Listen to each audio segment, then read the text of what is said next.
welcome, Robert. Your turn, and please give us a little bit of your background as well. Yeah. Okay. Well, look. Thanks. Thanks, Perry. Thanks, Doug. I guess my remarks are going to come at the question of leadership through a somewhat different lens.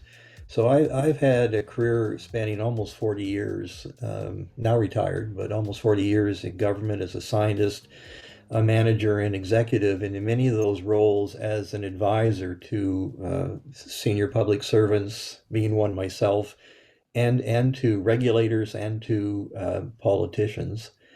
And much of that career has been in the security and defense space. So when Perry said he wanted to talk about the chaotic world, he said, well, I think I've got something to talk about here because for much of my career, I've been engaged in looking at what's chaotic and what's about to become chaotic, and what advice could I provide to decision makers from a science perspective. So perhaps his focus is going to be a lot on what's different today than when my career started nearly 40 years ago, and it is profoundly different. And then within that, are there enduring characteristics of leadership that we need to focus on? And to not give my story away, in my mind, it comes back to where you ended up, Doug. It's about values. So, but perhaps this is a bit of a Monty Python story, and now for something completely different. And we'll see where this takes us. But let's start. And so my opening gambit here is that for public authorities, and they're more than politicians, but we'll come back and talk about that in a moment. Decision making is tough stuff, and frankly, it's getting a lot tougher. There's many reasons for this. We have this enormous complexity of issues, grand challenges that bring together social, political, and technological perspectives. And there's the interdependence of issues. We have climate change, and we have a war in Ukraine that's making energy security a top of mind issue. The pace of technological disruptions that are going on in society is unprecedented in human history, and it's only getting faster. We have the phenomenon of social media, which we as a society have not been able to come to grips with yet when it comes to misinformation. We have the three Ps that seems to be in Western democracies, at least, to be the mantra today of politicization of everything, partisanship of everything, and polarization of everything.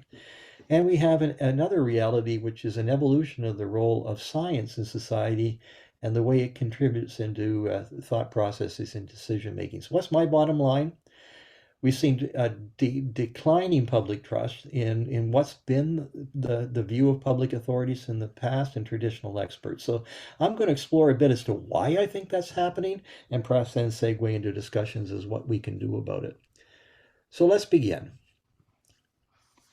This is a reality that I think at times just simply needs to be stated. And unlike any time in the past of human history, we see the world in this enormous paradox. Never has it been more interdependent, more interconnected. Supply chains, financial markets, critical infrastructure, and then matters of global health and global warming and public health that are consequences of the interconnectedness. That interconnectedness is a consequence of technology, communications technology, transportation technology. And at the same time, the world is highly fractured along social lines, ideology, culture, values, wealth. What is the consequence of this paradox, this interconnectedness, and this fracture coming together? It's that the world is going to surprise us. And it's going to surprise us with increasing frequency. Here's my list. I just made this up this afternoon here, Perry. You add your own list. Of course, put the war in Ukraine on the list here and all the consequences of that. And it's in that reality where public authorities who come to office with agendas frequently find that week Tuesday, their agenda is turned on its head because the world has gone in a different direction, and they're forced to be able to respond to that. So a perspective on security for Canada is in this diagram I'm going to build a bit for you. So the first issue is, what are the attributes of our of our nation, of our society that define us, that enable us, and that we value and want to protect, from the concept of sovereignty to our institutions, to our economy, to our critical infrastructure, to our approach to health, to our economy, and fundamentally issues of ideology.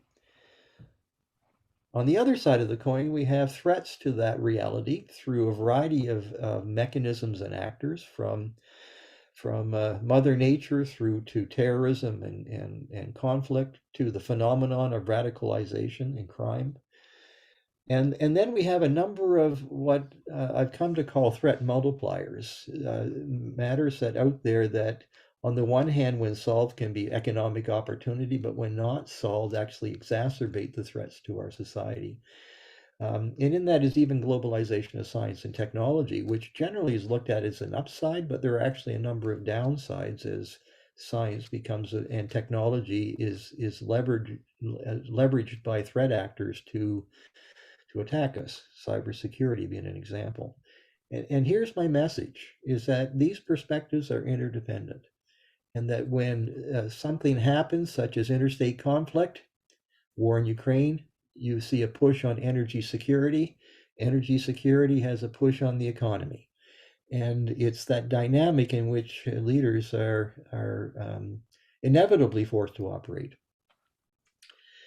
A second perspective then is the big view of these collective challenges and their interdependency. I expect all of you are aware of this, but it begs repeating that at the UN level, we have its 17 Sustainable Development Goals.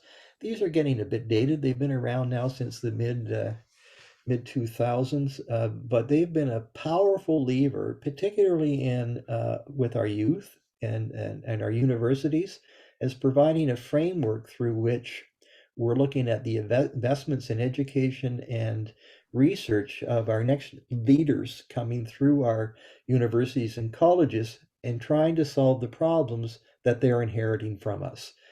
These are enormously big, wicked problems.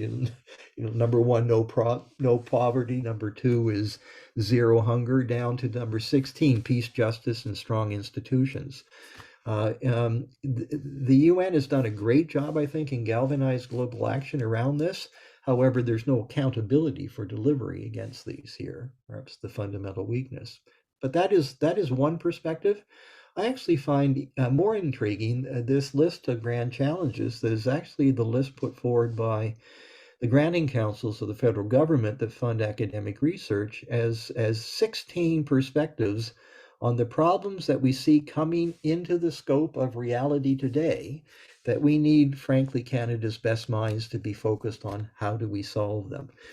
From issues around the economy, of the digital economy, to global health, issues in society, this notion of the asocial society, where we're becoming individualistic and not really valuing communities, to shifting dynamic of privilege and marginalization, to the changing perspective on gender, to inhabiting challenging environments, into technology. We are becoming a surveillance society. Where is the balance between the risk and benefit?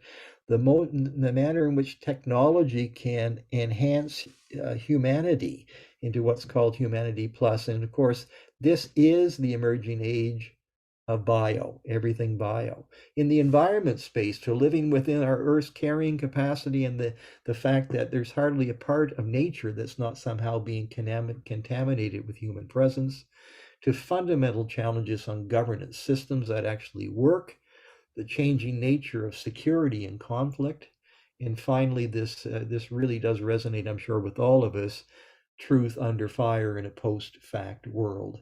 And finally, to arts and culture, where arts are going as a reflection of our human being into an erosion of culture and history.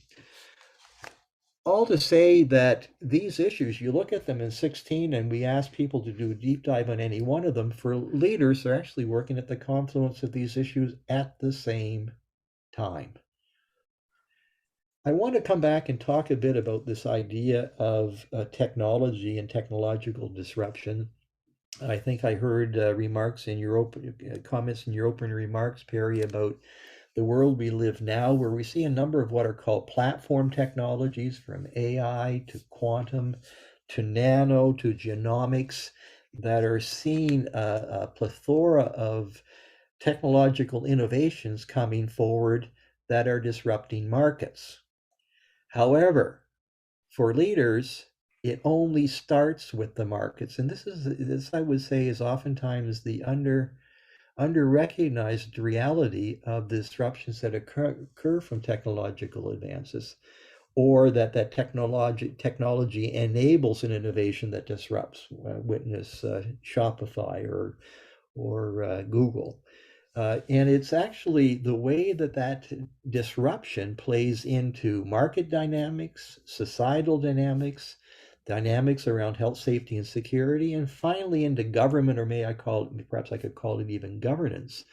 And we tend to see the physical sciences that are the face to disruptions that go out through the red arrows, but it's often the green arrows, those secondary disruption pathways, the world of the social sciences, where actually the great pressures for public authorities actually reside. What on earth is Bob talking about? Let me try to make this real for you by looking at a couple examples. And perhaps the obvious one is start with automation. The recreation of the manufacturing sector globally.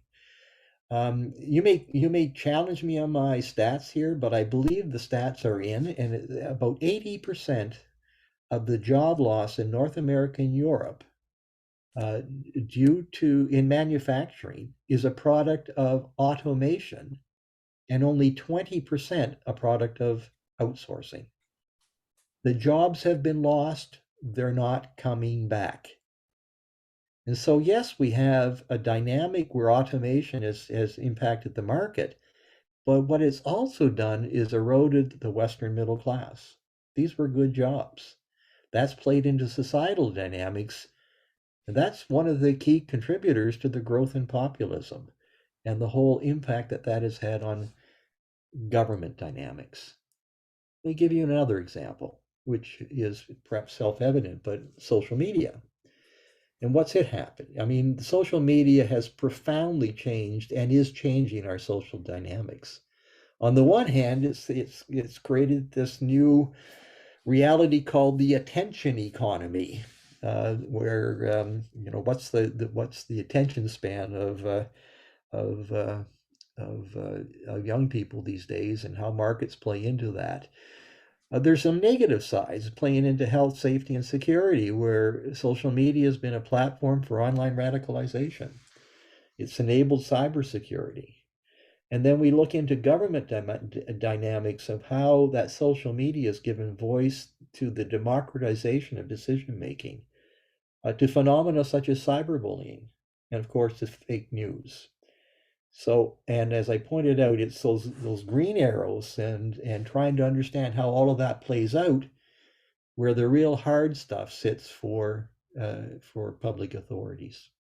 And I would say invariably, even though the weak signals are out there, that we have glimpses that as technology disruptions take hold of markets and society, that there's going to be needed changes in public policy. But invariably we are late to game, and picking up the pieces after the negative effects are out there. Okay, so let's come back. I made a hint earlier on that the relationship between science and society is also changing, and this is actually quite profound. I would say that you go back over 200 years, and that the general relationship between scientists and society is one of trust, of respect. That's eroding. And there's a number of reasons for that. This is Bob's list. I mean, social scientists study this quite ad nauseum. And you would say, well, hold it now. Science is about facts. Science is about evidence. So what's the problem? Well, there are deep problems here. One is factually the language of science, when the scientific method, the concept of an hypothesis and a theory, the probability, likelihood, uncertainty. These words get lost in translation when scientists try to put caveats on what their evidence is suggesting to decision makers. There's a notion of risk acceptance in science. When one says a vaccine is effective, there's always the caveat, effective enough, and it's safe, the caveat being safe enough. And for society, is it prepared to take the word of the scientist to say that I consider this to be an appropriate balance between effectiveness and safety? There's a connection between science and activism. You see how I quote this here. The scientific evidence shows that nuclear energy is the safest, I'll hold it now, the most dangerous form of energy generation. And both perspectives are out there. I'm going to come back and talk a bit about this concept of motivated reasoning, but it ends up with perspectives as diverse as we believe there is definitive scientific evidence that linking climate change to human activity, to there is no definitive scientific evidence. Science and social license. Despite the fact that the regulator has approved a project, the community is not going to support it because it doesn't trust the regulator. Science and social media. You'll find it out there that if for every doctor who stands up and says the government's taking the right approach to the pandemic, you can find one that says they're taking the wrong approach. And then finally, the reality that oftentimes science is working at the interface where public goods are in conflict. Yes, we need to take the advice of our public health experts, and now, by consequence, we're shutting down our workplaces, our schools, and our borders, and so on. So I want to just briefly highlight this reality of motivated reasoning, something with my work at as a senior fellow at the Institute for Science, Society, and Policy at the University of Ottawa. Peter's connected with this group as well. That's really come home to me. As it is a natural product of the human condition that we all of us, I'm looking in the mirror, Bob Walker does this, we exercise motivated reasoning. We all have a worldview. You'll see a list of my beliefs, truths, values, community, experiences, family, influences, sources. Who do I trust? Who do I distrust? And when we receive new evidence or a new claim coming from somewhere, we look at it explicitly and more often times implicitly through our worldview to say whether that new claim or evidence is consistent or inconsistent with my worldview. And what happens is we don't change our worldview. We either accept or reject that evidence. And this is enormously problematic and a key source of the polarizations we often see with conspiracy theories, fake news playing into the divide that's getting exacerbated by social media. So to wrap this up here, Perry, just 2 more slides here. I just wanted to provide a bit of a framework for thinking about decision making by public authorities. And first off, in the governance context, while politicians are key actors in the public authority space, they are not the only ones. We have obviously judges, order and council appointments, political staff, public servants, and we have a variety of institutions through which those public authorities operate. Those decisions relate to legislation, to agreements, to how you spend money, how you earn money. And those actors and institutions in the governance space are connected to the real world through a number of vectors. We have experts and advisors, like scientists and academics are in that, but not only. We have peers and partners, the FPTMI, federal, provincial, territorial, municipal, indigenous. We have a variety of influencers from constituencies to activists. And you put this together, and what social scientists tell us, at the end of the day, public trust is viewed through the intersection of 3 attributes through those decisions taken. One is competence, one is honesty, and one is benevolence. And you, Doug, you explicitly mentioned a couple of those, and I took from your words an inference to all three of them. But I think it's that intersection of three that brings public trust. What's missing on the chart? That's what's missing. Values. And I'm not saying I've got the list right.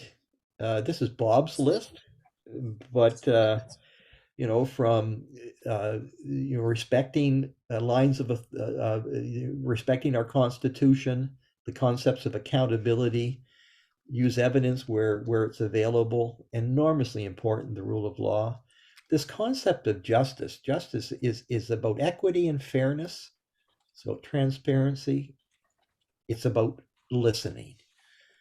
And I want to just wrap this up with an example of how I think this could look in practice here. Let me just do that. You see that one here, folks? Yep. I've taken an example that's kind of timely here, but it's the path to net zero, and at the same time, the reconciliation with our Indigenous people. Is there a connection here? I say there's actually an enormously profound connection. The path to net zero requires a fundamental rethink of our energy system. And that is about more mining, more land use, more wires, more waste. There is also about economic opportunity. There's about a just transition that deals with historic inequities in access to energy.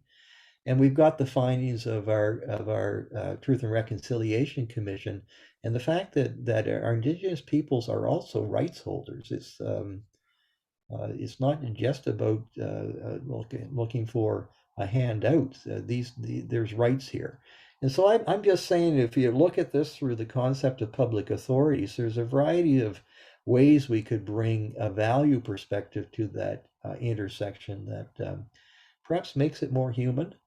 And therefore has the potential of creating enduring strategies that don't get into our current phenomenon of policy churn. Every time a new party's elected, the first job is to undo the decisions of the previous party.